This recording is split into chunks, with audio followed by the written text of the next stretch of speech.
Ama sa pinin tu ni khoa he tabang pha la pha pha ai mu sa wa pathen thang wa na ni pio hitin chule ani ne en he che HinkhoLamhil YouTube channel hin vejing hole tu ni khoa he che video talk show hin ho zo se chunga na bon sa vin ga ki pa na la ka ngai lu na salam ka hin bol hane tu ni khoa hin ka ko ma to ke dinga kanal no he ta en ama ta ki holim na ka hin pat masanga hin thu chang kha chang ni ka hin sei no men cái đi ngã rằng tu ni khoa hết tam mi ta cái holim na cái hình này nè ali về chân na cái say kia lâu ali về chân na hết ta anh thế chân mà sang video cái này xem na hoa mi ta cái mô tô na video cái này xem na họ comment hỏi cái này là mi thầm cái này mi khá là ni hen cái thứ say mi cái thứ đoàn coi sân cái bầu đàn họ hen đây lâu na phal poi ai lâu là ai bao này hếtถึงlâu hầm thì họ tao say in vì là cái phần tiêu cái giờ cái yang cái mít mồ na là cái thà sắm na chỗ mà hiện rằng lẽ tu ni khoa hay cái đình rằng ali về chân này ai hi pha hen cái yang cái zo chana he ka hung cái thip sa ding hen thiam lo hung cái thip sa ding cái hi za cho ngay ngay banga ka ball khil rằng hom ding hen cho he ai hen le mi pi te hon nei ngay thiam ding wa ki holim na ka hen pat ma sang hana taw na ka hen ne hi tu ni ka ko ma taw naw saran Touthang he ai hi la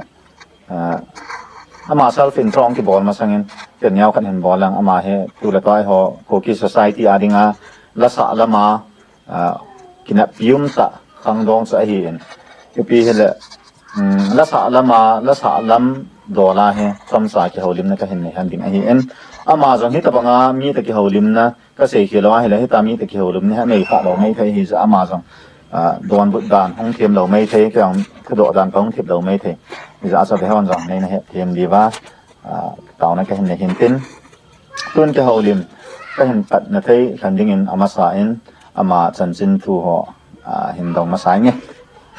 cái bảo mình nào sau đó amasain là phát hành tâm tạ này hình cái đó tuân ni khoa cái thì cái một tổ đinh HinkhoLamhil YouTube channel là phát hành tâm tạ này hình cái đó bị dễ là xuống amasan cái bảo thu cái hình sen na cái lệ hậu liêm mà bạn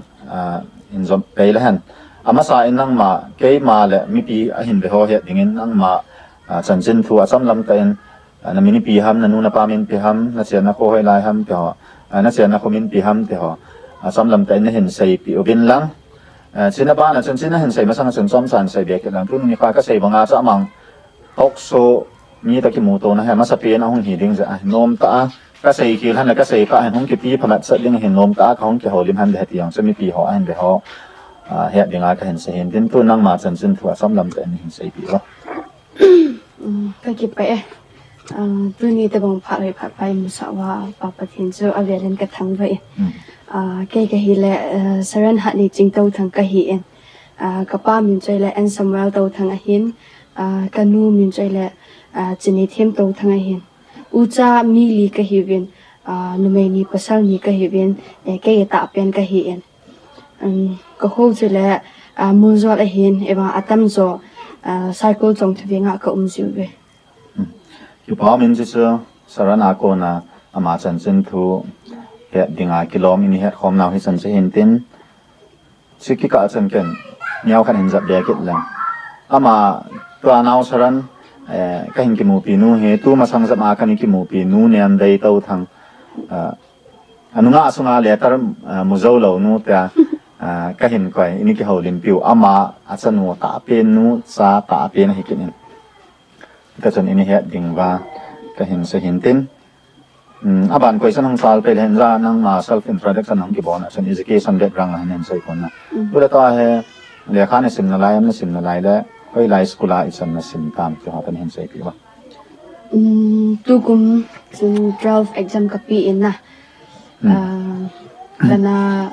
Lord hình dâu tập quân na cycle trong thì ven Good Samaritan Public School các cái inประเทศนินดำนายนี่ปีอาหิแหละกุมคิดแหละ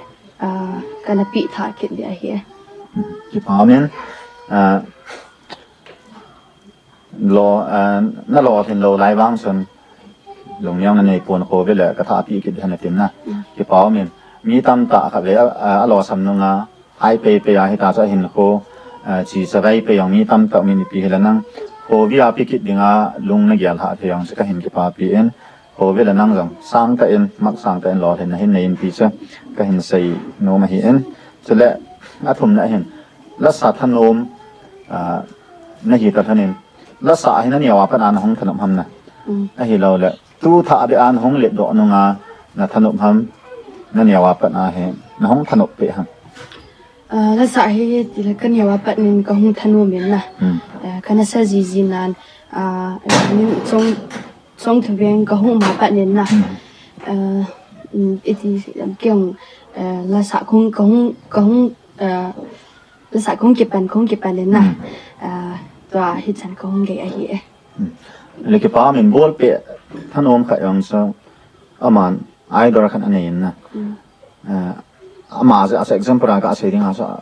จะปังขัดสนโรนัลโดบอลเปะอากาศนมซะโรนัลโดบอลเปะอากาศนมจะอาศัยอามาให้บอลเปะถนนมาอามาจะอามาอากูน่าจะสังตาหงเกยเทเห็นนะที่จะบังอาจะนั่งจังให้และสาถนนกันนี้นะอาจะนั่งมาสุงอาหอนั่งมาสร้างอาซีเนียร์หออามาล้านสาจะข้างไหนโน้มไม่รู้อามาและสากูน่าจะเกี่ยงและสาของถนนแห่งที่หอนั่นเองกันกันนั่นเองกันยาวจับไล่จนตัวเซดิงอาร์ติสกุลุนในนิ่งหัวนะอามาเราอันนี้เอาในไลน์เห็นนะอามาละสาวหัวกันง่ายจีนนะก็ถนนนะก็เห็นในยันอามาปะนะก็คงกิติละหัวเฮียที่ป้าเมนก็ใส่บางอาจารย์นางสละสาถนนกัดน้องหินนะดิ่งอาจารย์น้องอาลุนไงเนียงดุนไงนี้ต้องจะเกิดงานเอาเตะมาให้กันนะอามาละสานะเห็นมัวโกนาสนะเห็นกันอาโกนาสนั่งหลังเห็นละสาห้องถนนไม่เห็นนะพาดขัดแล้วนั่งสองอามาตะบงบางงานห้องเผาดิ้งวันตัวอามาขังตัวนั่งห้องเกษตรเนี่ยที่ขังให้กลุ่มดีกลุ่มงาปีเหวะนั่นไรจะอาจจะตัวไรเทคโนโลยีหลังนั้นอีกหลังอย่างละขันเตาดุงจุ้ยเห็นกลุ่มเสียเห็นที่เรียกเขียวกันนะก็ทีนึงภาษาละมาสร้างมายังน้องหล่อเห็นเดียวให้กินแบบนั้นเห็นไอ้ละมาสร้างไซคุลาพิตาเคสโอหอตามกันซองคอมเพติชันกันอันนี้ก็จะจะไล่ทั้งน่ะจะไล่ทั้งห่อส่วนนั้นนี่เห็นดึงเห็นนี่จ้าจะปั่นนั่นนี่ละกันจะไล่ทั้งห่อซะจะไล่ทั้งกันนั่นละปนน่ะกันเหนียวไล่เห็นจ่องกินมันบุญไล่เห็นน่ะนี่ห่อparticipate ของสกกะแบบนั้นจังกระทำนู่นวางสันนี่ฮะสันนะดูเห็นนี่ทำทีนเห็นวงจุดเดียววางสันวางสันน่าจะเอาเทเลยตาสันนะสกิปาไม่น่าเห็นเลยสกิกะสันเป็นที่ละกันเห็นจะเบียกันก็เป็นอย่างนี้กิพลัมเสียครับก็เห็นเจสันมีตำตาเห็นอามาให้ก็เฮียแค่ละกี่เหตุผลนั้นแล้วสาละกี่สักผลอีตากิมูปีทำอย่างนี้ตีในเท่าก็เห็นนะเห็นแหละมีตำตาเห็นไอ้เราเลยมีดังหอสันยูทูบเบอร์ดังหอสันมีเหรอเอาห้องหล่อถึงซาเราเลยปะสปะวงอาห้องปะดอกสะหอเหรอไอ้กิมูปีเห็นก็เห็นไอ้แหละอามุมนั่นไรพาดขัดแล้วห้องปะดอกที่หอที่เก่าเต็มพาดขัดแล้วไอ้หอสไซต์ที่งามีเหรอขัดห้องเห็นที่หอเหรอก็เห็นขัดดอกซางโน้มเห็นไอ้ที่ไอ้ทุนนี่ควายยังเห็นงาสารันเหรอเราเลยนาวสรันเหมีตำตาเหมีตามาเหอละสาวกิจขับผลนี่ตานักขิมูพิฮามีตีไม่เท่านั้นอามาเหเอาไงด้านละสาธิตด้านหอยพาดขัดเลยหอสไซต์ที่ยังเสียมเทขัดไอ้เราเลยแบบจุยเทขัดมีหนินทางขัดห้องเดียตาจะแค่อย่างนั้นอามาสุดละละสาละมาสุดที่โทปีนักในโซ่เราไว้อาศัยที่ยูทูบช่องมังซาเหอามาโปรโมทบอลนะถ้าบอลมาสักการกิมูพิเห็นจะตัดสนะสมลังตาก็เห็นเฮลเซนเห็นแล้วรู้สนะเห็นเขียนเสียสิบดีหอนะก็นำนะเราเลยนัดเสร็จตามไอ้เราเลยออฟฟิศอัลบั้มหอตะวังนัดเสียมันนัดเสร็จมานัดสะอาดเลยไล่จากหอตะวังนับบอกเราทำตีกันเห็นใส่ดีวะเขียนเสร็จบางทีสิ่งที่กำลังกระบูอินนะกำลังกับป้าอินจงเอกุปีอินนะเป็นประเทศนี้ภาษาเลยดำนายในปีว่าไอ้เลย next year เลย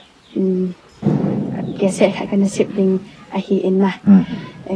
ออฟฟิศละจนมีกันบัวเลยนะคริสต์มาสละค่ะตัวดร.ลำตินทันทีละใจนะคะกันบัวเลยพร้อมนินเจ้าเสด็จวางสนเสนายปนเห็นละผมท่าเฮเจ้าเสด็จเด็ดที่เหตุอบนนัสตะนั่นเห็นนะไอ้เจ้าผมท่าเจ้าเสด็จเด็ดอบนนั่นเองนะเห็นประเทศนี้ดำนั้นเปลี่ยนเต้น lo hing ka in sem da in lang so that it's official album ni ka sem da na ti in official album ni na set do la na it's a video hin vi ho mi pi ho ngai dinga he hoi pen na dei thana na ma dei than kan han se Dr. Lam Din Thang kila chai na pa youth for change tila su kan dei khan le Dr. Lam Din Thang kila chai na youth for change ki tila so koi sem ha kapan yaw lin chung ho kip ne asin na hi pa min pu len chung ho kip lang ai ho society dinga la samin thang ta a hi na ba na yang la sim kha yang a hi in ki pa ma ma ma ki pa piam the singin pu len chung ho kip in asim Dr. Lam Din Thang kila China Youth for Change there now Saron and asa so bon sa vin an ngai kom hete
ki pau min now Saron and asa pu len chung ho ki min a sem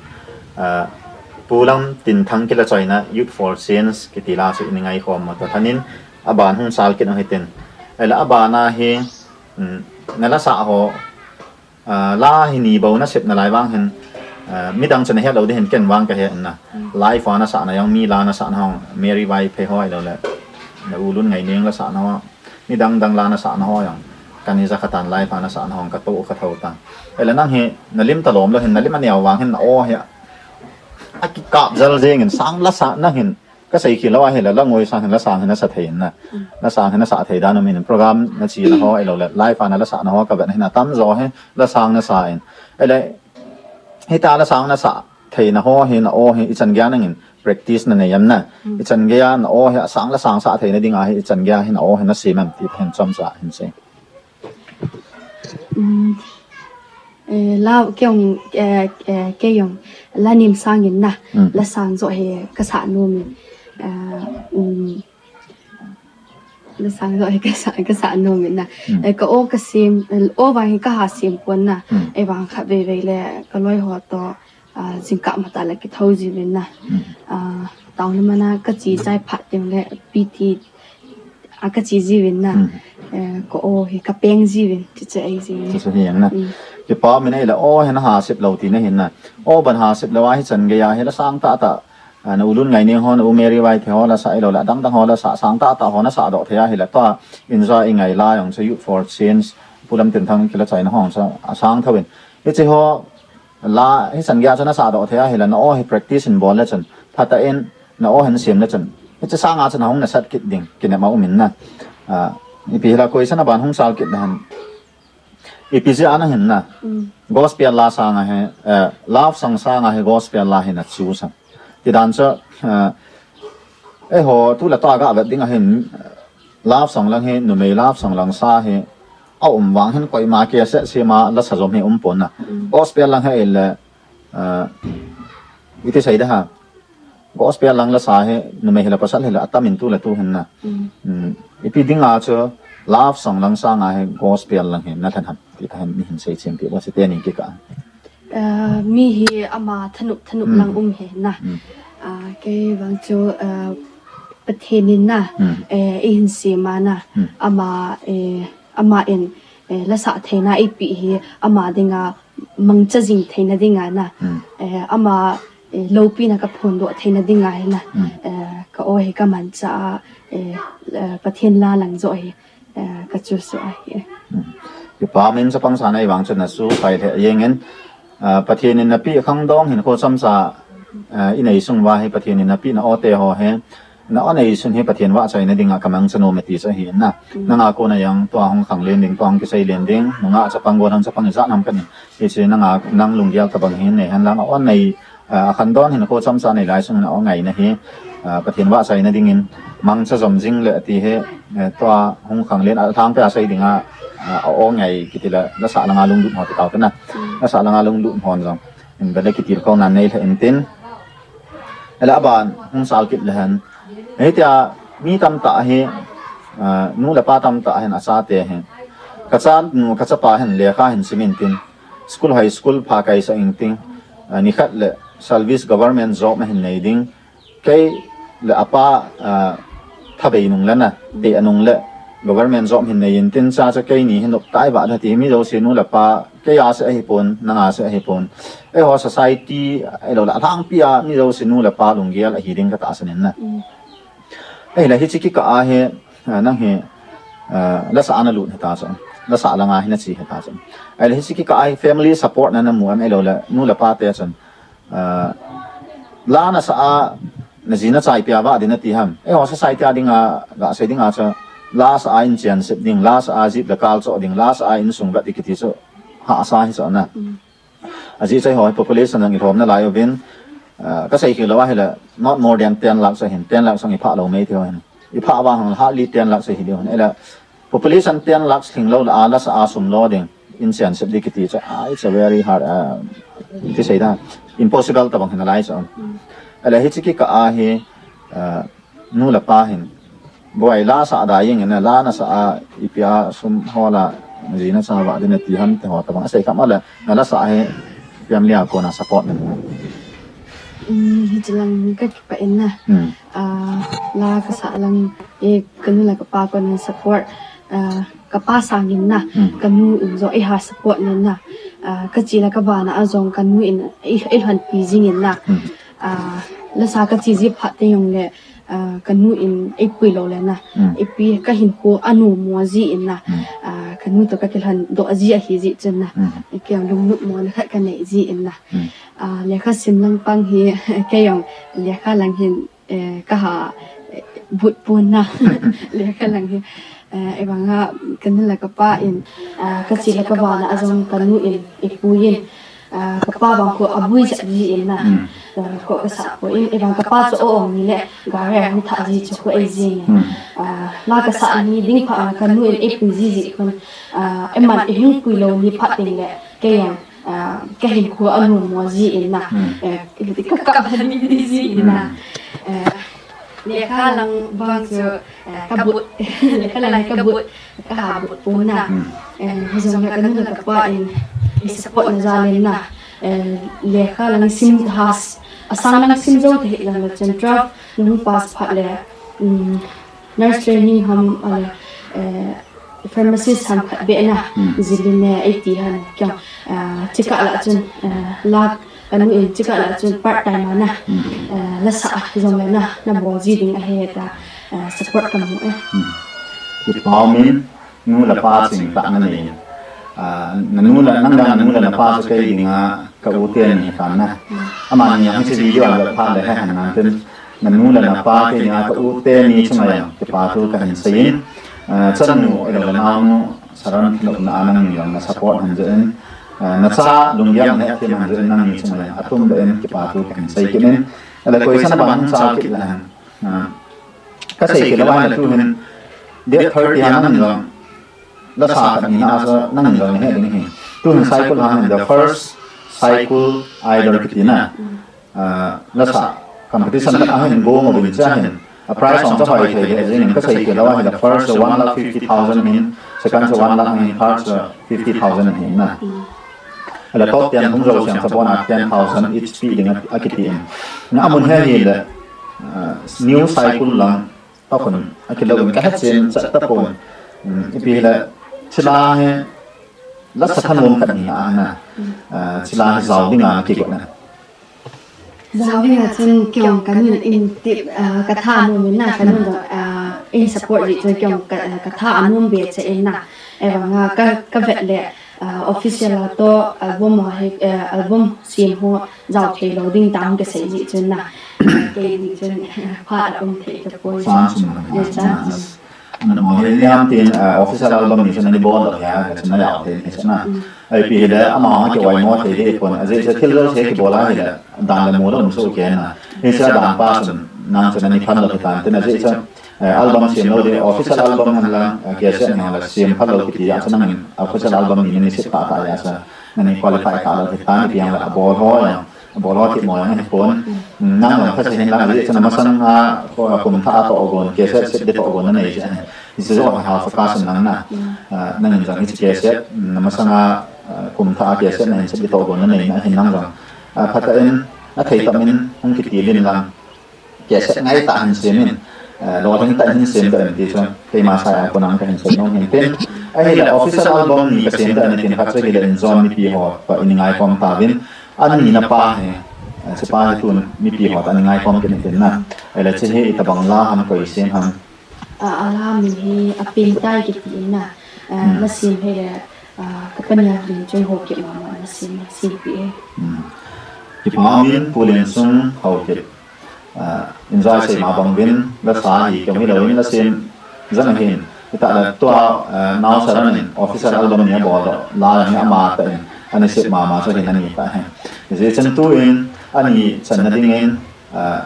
pulen sung ho ke min asim Christmas la aping kai ti now saran ni asa se bon sa ni ale ani ngai kom ki na te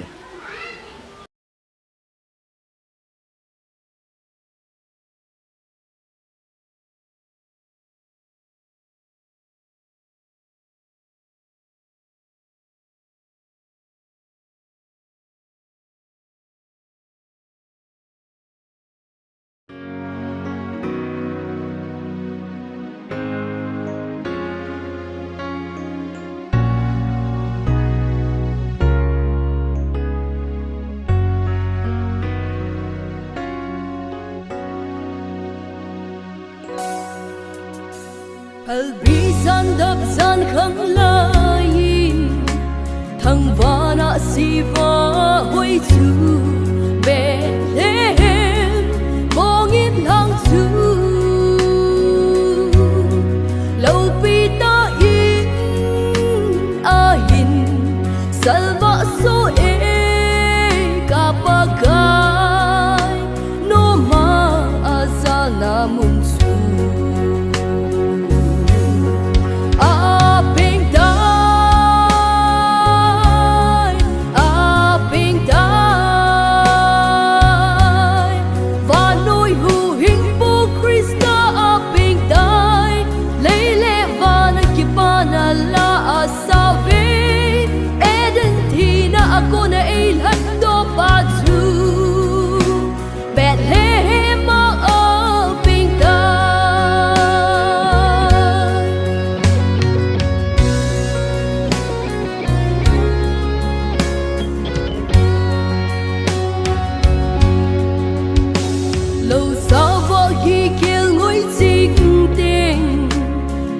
sang pa akipa na chu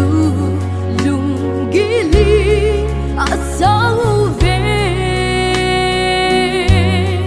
kipa ta in nau se na mun chu adalu si be agabu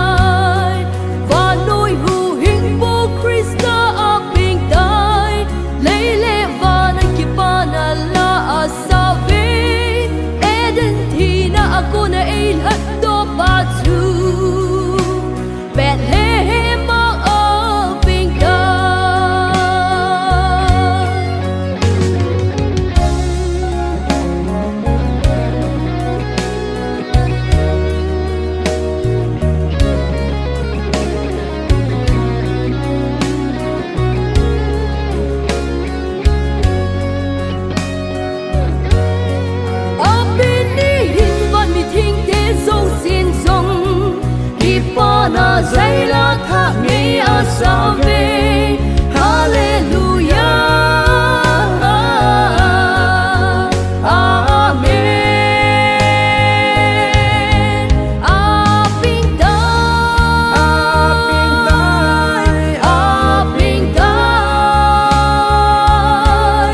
và nôi hu hình bo Krista aping dai lấy lệ và na kipana la asave ako na ay hatto pa chu Bethlehem aping dai aping dai aping dai và nôi hu hình po Krista aping dai lấy lệ và na kipana la asave ako na ay hatto pa chu Bethlehem aping dai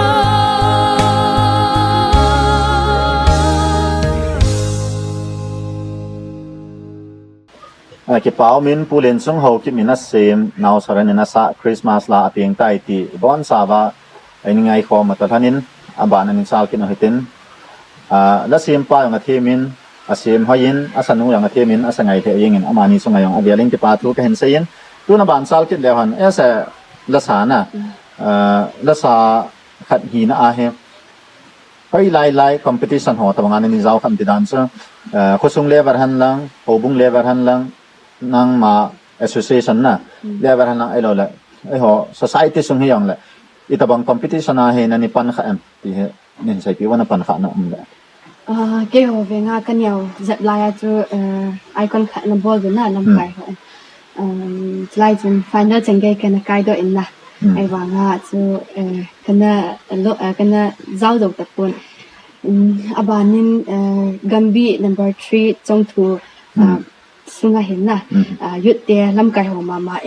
an ball of in hitlaya hin ลอนที่นักกันนั่นเองนะfirst runners up จังไงนะกันนั่นละอาบานินchampionship มานะCBC มาCBCA มา championship มาเห็นกันนั่นเจ้าเกิดเนี่ยจลายองเห็นfinal gate กันนั่นเท่านั้นนะtop 3กันนี่กี่พร้อมเลยจริงงั้นก็ใช้กี่ร้อยให้ละจ้องถูassociation อย่างให้จ้องถูกกี่ร้อยคอมในยองเห็นรักษาตามินนะรักษาที่มาตามินจ้องถูกส่งยังให้ประเทศนี้รักษาละมาประเทศโบเวทีอย่างให้ก็เห็นใส่ดอกน้อมเห็นเต็มก็เห็นกี่เราเล่นร้านนั้นใส่หัวจะขับไปเห็นพระใช่หรอยุทธแชมเปี้ยนชิพที่หัวจะดิ่งเลียนนะดิ่งเลียนนั้นนี่มาเห็นเช่นสังก็เห็นอะไรยุทธได้ก่อนหัวตะวังจะจ้องถูกอย่างนั้นนะอันนี้มาเห็นก็เห็นจ้องชุดตัดจนก็เห็นนะเวียงอัพน่าใส่ขัดป้าใช่แล้วก็เห็นแต่เห็นtin star ang kana zawin na tin star lam kalanga a hi na so su sa yung lo phat na chung chung kana zaw te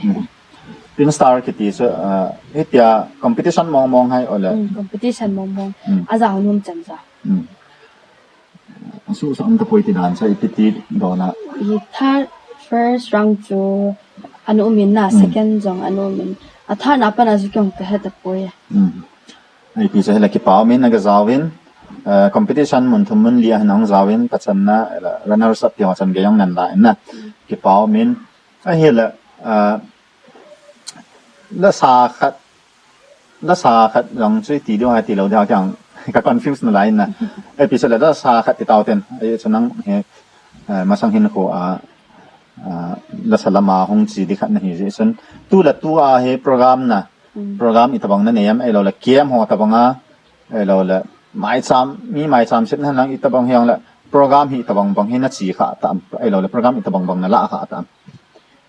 nu te ho kiem ma yong na kon phaya and lang chen ka chi in kan ni in lam kai nu in na ko lun nge ning to ke se en ko ben ka chi in na ba nin ka la sa hin ka chi thau ta ye pathian phat the bu na za len ai le merit so tabang na goal ha te tabang song phu kin te tabang elo la mi mai cham sit na te tabang na ai so tabang ha min nan ko ka ta song phu kin bang ka chi khapon na merit a hin ki tha na a hin dang mai cham sim na yong na ka ha chi ta ye ki pa min official album ni bo na bon lai bang chon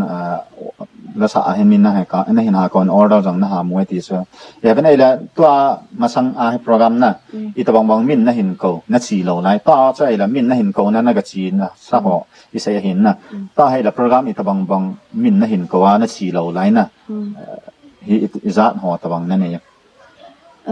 jing hap ta le kon champions YPF ding a hin na tlayang phat mung khat ka changin na tlang ka chi ding a hin October 15 ni le chong thu CBC ya na concert den tlayang he ka zaw ding a hin abana Christmas 24 25 26 ayong ko lam kalanga na min la sain ko we I pa min ai len za na program tu le to na masang hin kon program thum na ne na a first pe na chu YPF na tin na YPF chu song thu song ma hi in la chi he ti le hoi lai mo na om de the 30 a hin na kan kim October 1 2 a hin tui chin mo na tui chin na ya yang po pilang kon na ki pa min I dam wa he la chilang a chen ai nyang ani kisi to ken hitin na kadam la kyang ka hong ding hin ai wa ka ha ta san be se pone se so mi ya hong ki bel nga lo la ke ho ko ne wa hi je nu nga gol hang thum la li ham khala nu nga ka om ben atam zo ko ina yong ka om hi alam kala nga loi pha ya loi khala ina ko mi ni ham ka ko ka om ben ai la na tha se de changa pon vai ki go na gari reserve de chu upayom lo hena I changa auto kha reserve ma sang thum sang liya ga chi de chu upayom lo ai sen ken koi bel the ham ti chu mi bel the kan ki le ding ham ta bel the kan ai ka ai la kong de mon la ki chu to ten ai la ni na chun concert na tin che pa wa hi ken lang ka sa do be se hen hoi lai mo na iti lo ni dan concert na ti ten first concert joy la peace concert a hi in na chong thu venga center church mo na au min na to hi lam ka sai dan che la bunglu ma de he peace concert na peace concert che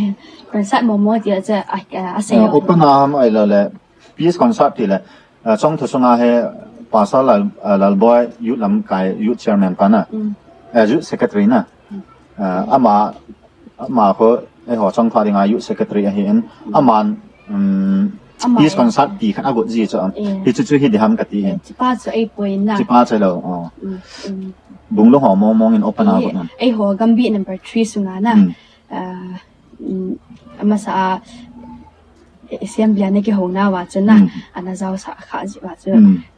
tu ko me ai ho gambi 3 se he na bo de ti a peace concert pa cho hi lo na nghe trong sự idam vai là anh amon langa ki sa to ken heten na ken ngan kan he do lo he pa sanan sai la ka hen ki pau min la aban ani sal kit la hen aban he la kai man la sa lang ka ki sai be se talawa kai man poison atum ben kan ki se nin tham khat na ichlo he na hin dang lang ama sa pe na hen ziding a he gol thang itabang na de Jadi he gol hang tila ai lung set ding na ai lung set mong ding lung set mong very lung set patien he mi na nisan lo na kade ki pa min ela siki ka asen nayan sal jo tham ga do mun pen la me zo si he ki do a hi la na zidi ngai ta bang pasal na de am tila koi man zo do de de po koi man lo sang ne ni sa ne ka de de po heng ne koi chun ba cho sa de de ham yang la a thang pya mi na a de cho se hin kyang ko wai mo hen pa thi na he ding ai lung si ding pi hina mi yo sen no me yo sen ka do yo sen na se he so ai la ni sa ne ding zu don hi ding ai wanga sim phat the ding ti ho ta bang koi man sei pon na cha ka ga nyao ka ga hap nom sei le no me ho hen zu don hong he dei dom dom la patien he ni san lo patien he bong de la pasal 9 zakat na 90% ni san ye 10% bo he ne ki chu dio ni san se se zu don ni san ho he nga no tha ma ne ko yo la I ti diu tam is a chen ni sa ne yang la sit phat the lo la ni sa ne ding ai ba nga cái man cái gió thì cái sự thật thì cái đề tiếng xây gì lại là nó xây lâu vai hàng ấy tập bằng đề là cái tiền ấy là pasal he nang mà giờ là sáng đề anh em này sáng khi hắn là niêm là có cái xã hệ sáng là niêm là đúng sự thôi này sáng này là phải là bắt tiền là gì hết sao nè cái ba bên này là ông mắc càng là ông càng cái khăn là ông càng là khăn là đúng sự thật đó nè sáng này là phải là hết sao nè chế nó mới họ cả lông đất này người sáng này đầu tiên cái lông sự để bắt tiền hết để nó tì bên là chỉ làm cho cái hà xây bè cái là sao là không làm cái xây đó đi là bà na hen nó mới khăn hiền ai nó ngã khăn hiền ai cũng mới ra nó hiền cái này là năng mà để sao đàn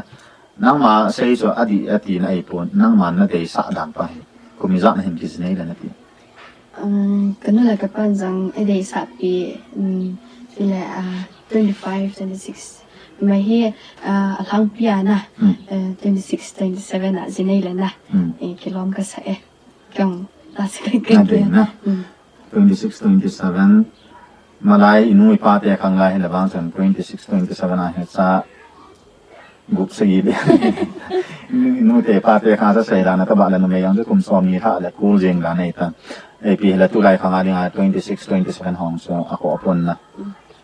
ajay di ipon kinang kaday thawin kang pasal he anu may he 26, 27 lomwang katipon ay wangin no may he at least 25 sung lam hin zinehan na pasal he ay la 30 sung hin na zine la ti kinang kaday sen ba sa mihim lungyal ki banglaw hin abang sen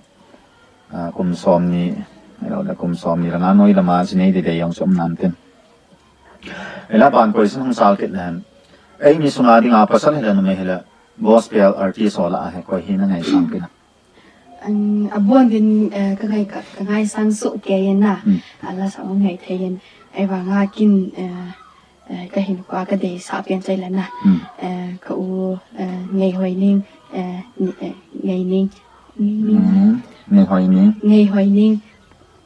la sang nin pai nu na lang nin pai hoy ning ko si sang hoy ning ngay hoy ning ha min ta ngay hoy ning ati ama ka ngay sang ki paumin kinang minta sa kaya lawa hinta sa nan sila kaya don hin sister ngai hai ni ngai sang ka thanin o ama bo kana ngai sang hin ten o limin na lima ga le na o pu ngai ka tilama ba sa ngai sang hin kana ma sang kinang ka ngai sang loi kan hin adi dia ama kon live alan sa na case a pon ama video khat ka blog na kon comment tam ka hongin iban a hin kuki ai ho kuki society adinga life ala sa la adinga kan ai sang pen ai tai tiam mi tam ta min na life ala sa ko tin lang thiam ka sa en a thiam pen ki tilason mi hi mi dei dan ki ba lo ya se se khel mai the hin na kyang sun kan ai sang loi khat sa hi en ji sun question hi aban a chai na lam ani hi sa ta heten aban hum sal kit le han question ang kan ai ta pon na ki pao min now saran ta kya ulim na hi chan hi sa hiten ama yong ka gyal sang in pal le zengin question ho jang kya gyal sang in pain a hin don bonin ama jang pat na hin hi ta banga mi ta kya ulim na pat na hin hi jong la pat na ding in a the min ipila chai na ding in kai ma chan na thi bai promote hi bol ke ana HinkhoLamhil YouTube channel anabe ho zo si chunga ke pa thu ka hin sein subscribe na anabol lo lai hon jong subscribe in bol pi anabol pi che ve ta ka hu ta ve na he ka ke pa kyang ka ke pa ai pila chai na lam yong thuna ta thanin a chai na ka sai nom che hela ke holim kan pan hana pan a chai chan ge he na holong dei banga ka hin sei do han lo yang tam tam ding a hin na hon ni do sa no mo e hi wanga sa ken ka do lo yang tam ta hong ding hin ama jong na ho gyal banga answer hin pi do lo na jong hongum ding a hin hi jong le so yo si che ngai thiam hitin ka sei banga che ke yang apat na ka sei banga cho ka fal na hin he yong la kong ke fal sa hin ama yong apat nai na lain apat na ding abang chen ken wang thiam ka sa hi yong la ana ho lung gyal to ani bang lo lai mai the hi ji chun yo zo si he ani ke he thiam hitin pi lat sai na pin ding in nangin jong kum tha lama ke set sip ding to gon na hi zin na ichi ke set hong chanang man lo thing ten hin simin lang ke set na hin sit cha ya lo hin na hin nei teng le na hin nei nung le khat bei HinkhoLamhil YouTube channel mama khat bei ini ki muto kit te na ichi ki muto kit ka se yang ki muto kit ka se chun na yong dam selin lang achile hichi video hen ho zo se yang bon cha vin dam selatin aban ini ki muto kit ka se vin bon cha vin mang thau te